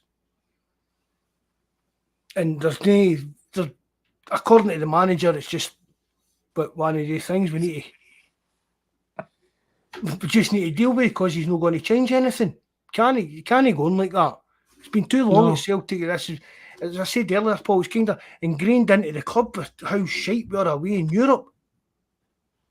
And we need somebody. I'm not sure it means. It's interesting stats. I'm not sure it means fucking much, but for the funny sharing it, they're talking about Dortmund's wage bill, 207 million, 3.5 times which ours is, but relatively our spend is 13 times which Johnson's is, so that kind of maybe gives you some kind of context for it. Celtic's wage bill 60 million, St John's is 4.8, you know, so their squad cost 6 times what Celtic's cost. Celtic squad for about 180 million collectively. You know, this Dortmund squad cost 6 times the Celtic squad. The Celtic squad costs 186 times the Johnson squad. You know, so Dortmund's got 3 times our revenue. We've got 245 times St Johnson's revenue. So, you know, Celtic with the right manager in place and the right players on the park shouldn't be losing 7-1 last night, even to Dortmund. I know it's a different level, but 7-1's a sore one, Just on that, John, see the figures you've quoted. Yeah. I'd like to look at the comparison between Dortmund, Celtic, and Falkirk. Because look at that Falkirk team that turned up the other week against us. Absolutely. I mean, I'm not saying these stats. No, but I mean, you for know, me, but that I mean, look at the young Falkirk. Oh, young. I don't know if they're all young or whatever, but look at that Falkirk team that turned up to play Celtic the other week. That's Where right. was that spirit in the Celtic team last night? It wasn't there, and taking the game. You know, if your man at Kilmarnock can string fucking 2 banks of 5 across and steal a defeat at Rugby Park and make you work for any win you're going to get, that's what Celtic's got to be able to do when you go away to the Dortmunds of this world, eh? Mm-hmm. I mean, the gap between us and them is not even remotely in the same ballpark as the gap between us and the remainder of the SPL teams, eh? Quite startling, some of the figures, isn't it? Aye. Like you see it, like I think Celtic would be above Bratislava in terms of where we are in Europe. But there's a huge gap down from the elite to that mid-table mark. There's a huge gap, like, of financial wealth there, isn't there? Aye. And that's the thing. I mean, we're hoping that we're going to end up in that kind of mid-table section to get into the knockout round, to get into the last 16. Dortmund will probably be in the top section. Do you know what I mean? But we're going full circle. There's bigger questions here as well. We spoke about before. It's about if we can't buy it, we need to knit our own, and that's when we need to be looking at models like Copenhagen and like asking questions. What's Brighton doing? And having a recruitment structure and a recruitment strategy. We're back there again. Did they have a director of football? They have the right people in the right positions, you know, to make these decisions, Mark, don't they? You've been saying it for years. But that's the main thing. I mean, not even during the commentary last night, they were talking. They showed you up in the Dortmund director's box. I actually thought it was Baldermore that sneaked in, but they were showing people, and they'd done that. Oh, that's so and so, and it was that somebody, just some kind of executive, and it was that Lars Ricken. Meantime, it scored the goals in the European Cup final when Paul Lambert won the European Cup with them. And the commentator said they like to bring players, ex-players in to keep the kind of how the club gets run. Do you know what I mean? That kind of feeling of how the club gets run and stuff like that.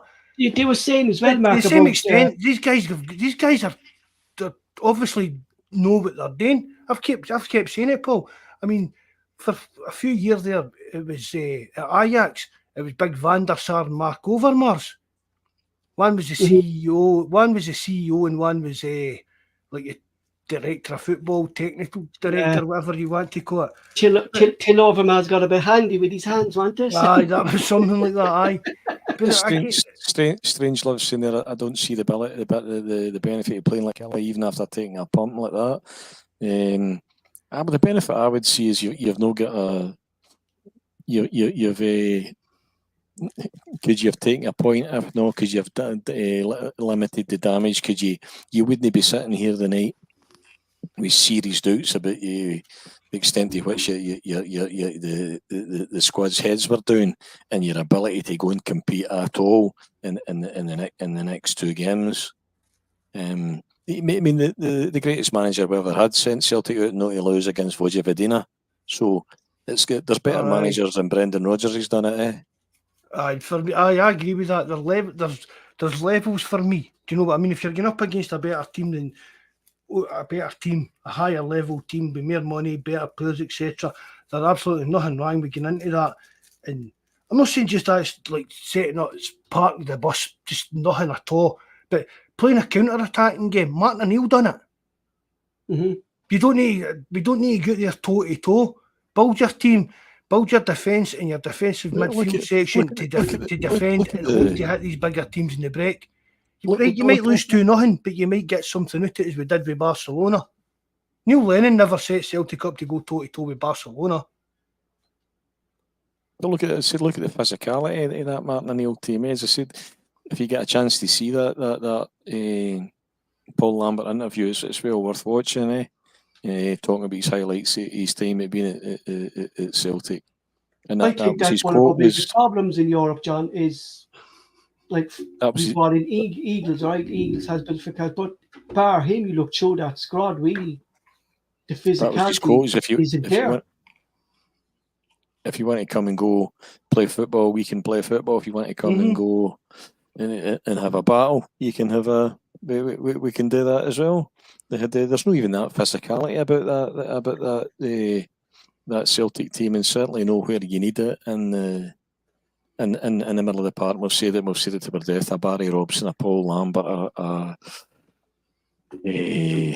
some just to give that, but a Lewis Ferguson's we were shouting about back at the time. Just I don't maybe. I mean, these guys are managers. I don't even think we've got it in defence, John. No, you've just how high is Vickers, Mark? Vickers isn't. Vickers is only about 5'10" or something like that, Paul. But no, even just because he's like, down to the height and stuff like that. It's like we need a big, hairy, arsed, all type of centre back. Do you know what I mean? Somebody that see if you put a ball into the box, no matter what, he's winning that ball. I mean, think of back then, Mark. Who would remind me of that was I know there was uproar when we signed him, but he did well under Strachan. I think was Presley. Aye, but even that, Threw his body under. He threw his body on the line, didn't he? They don't need to be great ball. They're kind of fancy ball playing centre backs and that. Just a hard tackling. The mighty Dortmund last night wouldn't have beat Bobo, wouldn't have bullied Bobo Baldi. They wouldn't have bullied Johan Mayalbi. They wouldn't have bullied Billy McNeil. They wouldn't have bullied Paul Elliott. Do you know? It's I can't believe when I look back and I think the centre halves at Scotland produce even in you'd Miller, McLeish at Aberdeen, you'd Hegarty and Neri at Dundee United, and we can't fucking knit a centre half now. I know. But the backbone of the Liverpool and Man United teams in midfield and the centre backs were Scottish. Even Leeds, all the big teams in England at the time, John. You think back to like your great Leeds teams and Arsenal teams and stuff like that. They're like hardy Scottish players, but good player quality. Big Mike McCarthy could only header the boy while he was facing, but just somebody that can command their area and clear their. We seem to be wanting ball playing centre halves, all the time. But just somebody that can just command their. Just command the box and be a threat, put their head in the ball at a corner and be a threat at the other end as well. I mean, every time they even get a corner last night, you think, fuck, that's what it is. Your man needs to pick us up. He needs to pick us up for last night. And would you go either up front in the European games to have that kind of physicality outlet that if we did need to go long, he's up there to hold up the ball to kind of bring us up the pitch, that kind of way, Mark? Well, I think the two options last night was see if he's going to play with Kun, Kyogo and Maida up front, he's got to do it a bit sit deeper so he can use their pace, as I said, to cover the grass at the other end and hit the Germans in the break. And if that's not working, you stiffen up the midfield and you play Ida up front to hold up the ball, at least give you a bit of a physical presence. He didn't do either. He just sat there and let us get fucking picked off at will with the Germans. It was totally and utterly fucking baffling to sit and watch. I couldn't even watch the second half. I didn't see the two second half goals to the night in the highlights. I got to half time. I agree with you, Doctor. I don't think. No, see that wouldn't have mattered to if CCB was playing on there at all. How far we were opened last night, Mark. It wouldn't have made a difference. It would have, can't say we were missing Carter Vickers and stuff like that. You know what I mean? I'm not putting any blame on Trusty either. Like he kind of, I would think back that Trusty probably was thinking as well that he wouldn't be playing so soon in this Celtic team in the Champions League game against Borussia Dortmund. And he's been kind of flung in at the deep end a bit, but I mean, I was talking to United Ireland about it earlier on, and he said, what about trusting him? I'm not going to just torture the guy after one game against Borussia Dortmund, do you know what I mean? Because he didn't have much to do the other day against St Johnstone, but he looked quick, and what was asked of him, he did look no bad. So I'm not going to single him out for any kind of criticism, Paul, because it wasn't any worse than anybody else on that part, to be honest with you. Just let's see how he kind of goes on. But I mean, he didn't shine out, but who did? He said, I'm not going to single him out for any bad kind of criticism. Let's see how he goes on as the season goes on. His left side is the same as Scales, and he gets the short straw. As I said, he's playing on the right hand side of the centre of defence. So I think you need to cut him a bit of slack. It stayed a lot then, Mark. Then, like if Rodgers is throwing him in, like it's obvious that Rodgers doesn't trust Welch and Nawrocki in their natural positions, isn't it? You know. Oh, you can't. You know what? I put Welsh in there. But that's what I'm saying. The thing about that is probably when Nawrocki was his lack of pace. Where Trusty's got some pace, but there isn't a player you could have put into that team last night at Celtic that knew that would have made any difference to that result, or even the performance. Do you know what I mean? Even if Carter Vickers had played, it'd still have just been the exact same. Aye. There's absolutely no excuses for that. I don't care what Rodgers has come out and said, because it's just all sound bites, but there's no way that Celtic can carry on approaching games at this top level. I mean, I'm not saying there's games in the Champions League we're going to win, but there's games we're going to get beat. But it's the way we How do you think that was maybe, Mark, Rodgers' comments after the game was kind of him protecting the players and protecting the system, and maybe he will change it for the lad the game, that he wasn't going to say that we the only person Rodgers was protected was Rodgers. Mm-hmm.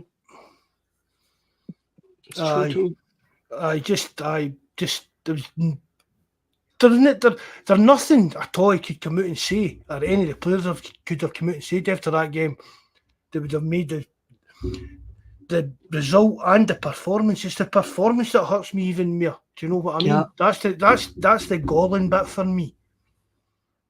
Mark, it's like we repeat ourselves every year in Europe. Like in this, it's not the result. It's the performance. You know, it's every year, isn't this? Aye. You know, to go out there, we get pumped. Or we can't compete. You know, it's ridiculous. You know, you see smaller teams there in Europe. You see Copenhagen last year getting to the quarterfinals. You know, you see smaller teams getting far in these competitions. Why they get far in these competitions? Because they're doing exactly what you were talking about. They play to their strengths in these games to get these results. It's not fancy football, but they play to their strengths. I think I think it's more than that. I think there's bigger questions. We've been asking them in the podcast for as long as I've been near the forum. It's not just about how you play. It's about the whole setup of the club, the recruitment structure, the recruitment strategy, director of football, all of the above, in terms of. Is Celtic at the minute trying to be all they can be? And the answer to that is no. You're not structured to be. On the podcast a couple of weeks back when I was listening to it, you said it that this board, like, are they able to deal with so much money? And they have so much money now, they actually don't know how to bring the club forward. And the forward thinking of the club, that this board isn't able to do that. I think it was you were talking about that, Mark, weren't you? Me and John have spoken about that a few times on the podcast and even like privately, and that it's just. Yeah, I mean, further, Chris, that's gonna almost too road a night to get back down that road again. But undoubtedly, for me, the board for taking Celtic to the next level as a football club, but individually and collectively at the limits of their capability as a board in terms of terms of doing that. And the only reason that you've actually got Trusty at the club, the only reason you've got Engels at the club and broke your transfer record is because Brendan Rodgers there. Nobody else would have done it. It's any chance you have got a progression here is down to Brendan Rodgers. The vision's certainly not coming for your CEO or for board level. We know everything that's happened here. 2 pound in transfer windies, 9 donkeys. Don't give me more. You could hear Rodgers say, "Don't give me more donkeys in January." He brings in his own 2 men, Ida and Kuhn, who've both been a success. And he's obviously dug his heels in the summer window too. So I think we need to be simultaneously we'll criticise him here, and I think he deserves every single bit he gets it and more. I think we need to be grateful for what he's done for the club since he arrived last summertime, because your thanks is not to the board. It's just that CDM for me. Yeah, Mark, that's even during the summer. I mean, we've said all along about Carter Vickers, Calmack playing in that role. It's obvious. It's been so obvious, and it's still obvious that he can't do it at that level. And not just under Rodgers, Mark, but we saw it under Ange as well, sure, didn't we? Aye, it's for Scott Brown left. Anytime Celtic needed a proper CDM, Cal McGregor's. I'm not saying he's let us down. He's just not been. It's just no him. It's just no him. Do you know what I mean? He shouldn't be having that kind of pressure put on him, because he'll know himself. See, when he watches back like last night's game, he'll know himself what he should have been doing. But he just can't do it. That's the kind of sad thing about it. And I think it's the thing about it as well, Mark, is going forward in Europe, we don't have a player that can actually fit in there. I don't know. No, they know. No. Can McGovern play that role? Does he have a bit of a bite in him? I think McGovern seems to be. Does he not? McCowan, I don't know. I mean, even put McCowan and McGregor in there and see how it works. Mm-hmm. We can't go. For me, as a team, if we're going to progress in Europe, next to Mark, don't they? Definitely. Aye, 100%. Either needs I don't mean put out the team and replaced. I mean moved further up the pitch and replaced. Is that be a proper CDM, or he needs somebody in there beside him to help? Mm-hmm. I mean, I know that this is pure left field, and I've even said, I think I've said to you, Paul, about it before. I would like to see Carter Vickers getting a shot as a CDM. Mm-hmm. He has the body for it, Mark. Like, he's quick. He's quick. He reads the game. You don't need to be any kind of. Do you know what I mean? His height deficiencies as a centre back are wiped out when he does that. I'm not saying it would be a success, but it may be something even to look at. But we definitely need to get some more. And this is another thing, because this goes back to when we were getting beat off the Huns and stuff like that.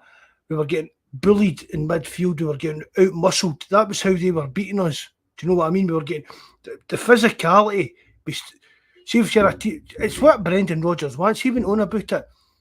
He wants power and physicality and power and speed and stuff like that. That's what Dortmund did last night. But you were on about there, Mark, a while ago about Pep Guardiola changing his team towards the team.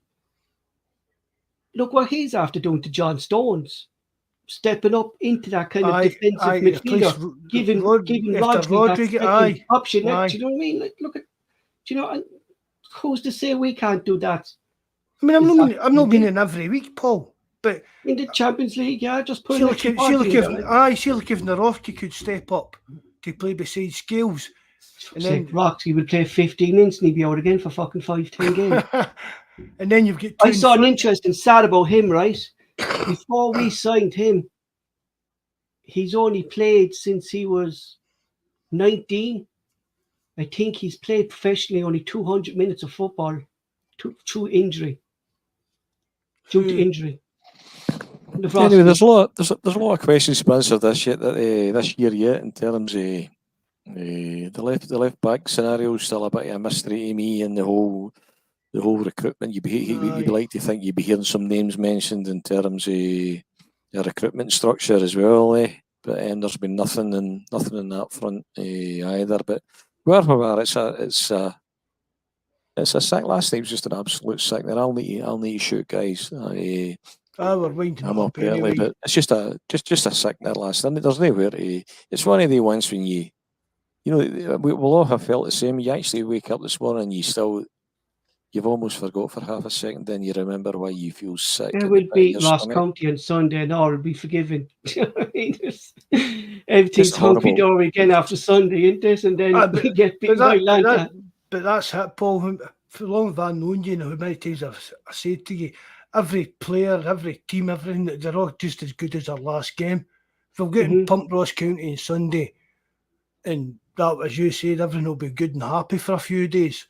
Before you go back, right, Joe, the freeze, what's your teams for? What's your teams for the weekend? I'm not even at that. You know, you're that disgusted, John. I think Radisson, because I think Trusty, Scales, and Via, and I think he'll play. Is Taylor? Did Taylor pick up an injury last night or today? No. Do you know what, John? I just don't think Rodgers will play him. I really don't have to book him at half time. He looked a bit short last night, John. Do you know what I mean? A bit shell-shocked. Maybe just to give him a wee break out the team. And against Ross County, so I was going to say that day, Paul. I think it's a good chance to give that Valley's kind of full-on debut. And I think he'll bring Hitata back in for Bernard. With McCown. And Vida, Kuhn. And I'm going to go Adamida. Against Ross County, Mark, because I think they're just going to sit back. You only picked one midfielder there. Who? You said I think you'll bring Hitata in for Bernardo. Who's the other two? McGregor and the Eagles. Jenkins. I think he'll maybe bring in McCowan. Yeah, I think McCowan's a good shout. I think McCowan gives you something a bit different, William was saying young Toby in goal. Celtic were more dazzled now than me dazzling my lights into Toby and the country road down here in Cork. But only could beat 6-1 last night if Toby could go away, Paul. No, I would beat fucking 10. You maybe see Jamesy getting a wee run at it as well. I couldn't. I don't know, Mark. Though, like, is that the right thing to do? Then kind of stick to the get the players back in and get it out of their system. That defeat. Honestly, Ian McIntosh saying that McCown's a baller. I'm looking forward to seeing a bit more of McCown. I like him. He's no overawed, and he's got a bit of dig about him too. Like he's not afraid either to have a shot outside the box. He's not afraid to have a shot. Like he's a good advert for like he's come from Dundee. And he even says it himself, like he's coming into a big club and everything is different to him and train. But he's not afraid to show his own colours either. To have a shot at the ball or take on a player.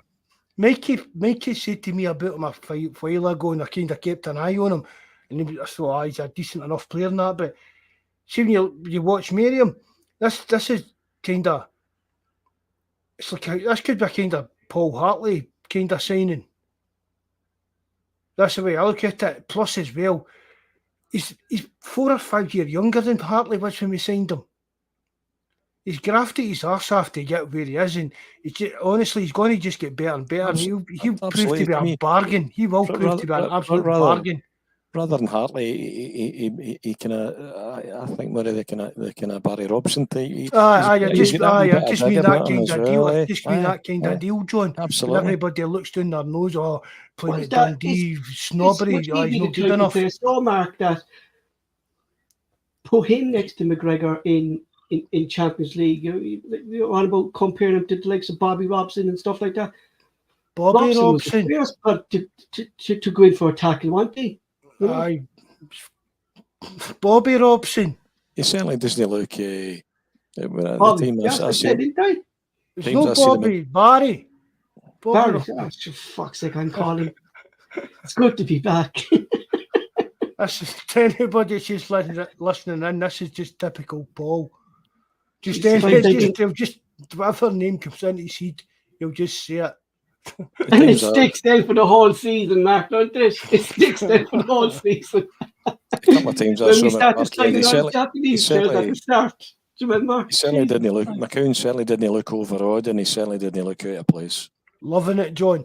He's Yeah. that type of guy, do you know what I mean? He's coming in here and he's loving it. He can't believe that he's got where he... This is his dream. This is his absolute dream. He can't believe he's got there. There's Terence back up. Thought Terence was away. He's still listening, and he was about to put the wee boy to bed and that. I was actually thinking about Terence on Tuesday. I was up in Edinburgh and I was in Waverley Station. And it was full of Chinese. And I'm not the biggest either, but I was getting up the elevator and I could see all the top of everybody. And I thought about Terence. I thought Terence needs to get himself to Waverley Station. Okay, I could see all the top of everybody. It's no often I could do that. You and Terence have got the same hairdo, I know. Right, Terence said the bullet with her, the sniper's bullet with her. Is it? There's somebody's heat and hut Terence in the knee. Jesus, Aston Villa beating Bayern Munich. Aston Villa have. 1-0. See, that's going to be a hard game for us. You know I'm only kidding, Terence. Definitely, Mark. You know what I mean? The man is... They have a good team there. Like, he's brought in good players there, like, didn't he? You know? He's a better manager than Ange, down there. Emery's. Aye, 100%. He would have won the league with Arsenal, but they jumped. They wouldn't let him do what Arteta did. He wanted to get rid of Aubameyang and Ozil and all those players, but they wouldn't let him get rid of him because it would have cost him too much. But if he was able to bring in the players he wanted, Mark, he would have won Arsenal that league. Definitely. Definitely good to get Paul's. It's good to get Paul's pronunciations back again. That's us got Bobby Robson back playing again too. I know, Bobby Robson. Can't beat it. Can't beat it. Good to see you back, Paul. Cheers, lads. Remember your joke? I enjoyed go, your joke one time. Paul cracked a joke one time about the wife. Says the stairs are creaking, and you recommend to stop the stairs creaking. He says, "Aye, Weight Watchers." I thought that was a brilliant. Answer.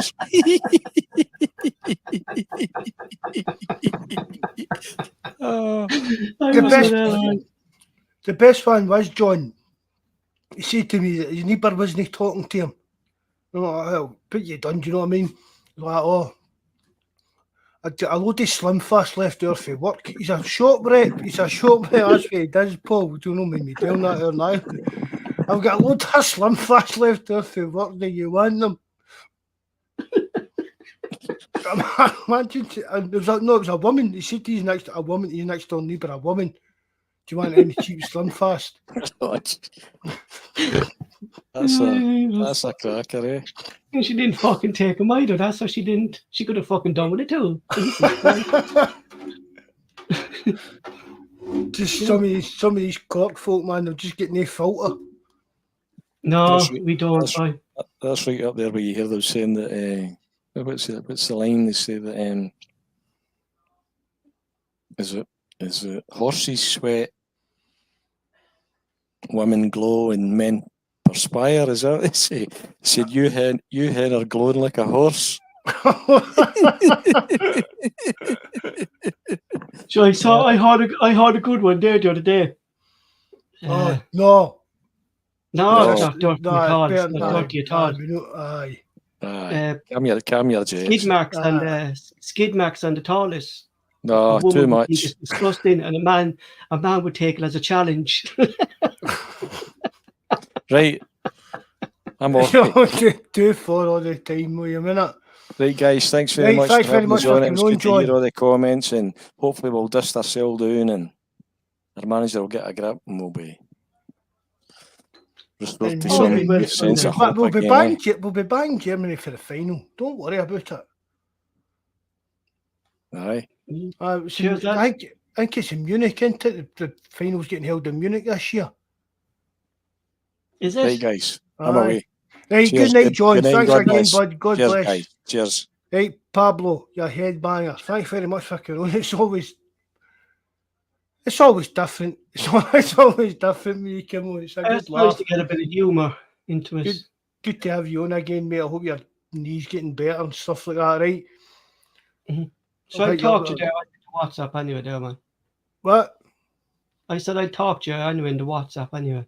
Aye. No bother, bud. Right. Good night. Good night. Right. Thanks everybody that listened in live. I hope you all enjoyed it. Just as usual, it just went stupid in the spit. Hope you enjoyed it all. Remember, hit the like button if you know how to leave a comment. Everybody that listens back to Spotify and stuff like that on even the Celtic News Now app stuff are on that. Really appreciate it and all the thumbs up. Good night, lads. Hail, hail. God bless.